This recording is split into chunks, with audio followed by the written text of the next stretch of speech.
This section is on exponential and logarithmic regression. So we've done regressions before. This is not really going to be any different, except for when they want you to make an exponential model, you need to select exponential regression. If they want you to do logarithmic model, then we'll have to select logarithmic regression.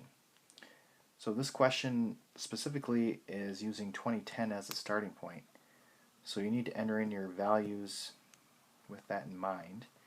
So this would be 6, this would be 7, and so on.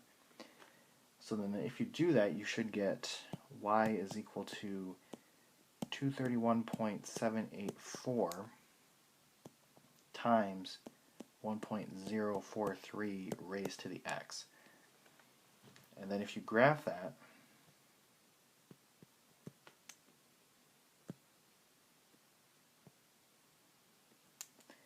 it doesn't look like it has too much curvature. If you zoom out, and you don't need to, but if you zoom out, you'll see a lot more of the curvature. So it is not a line, it actually is an exponential curve.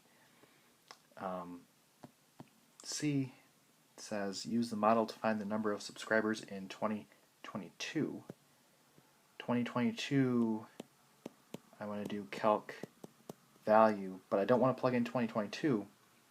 I need to plug in 12, because 2022 is 12 years past 2010.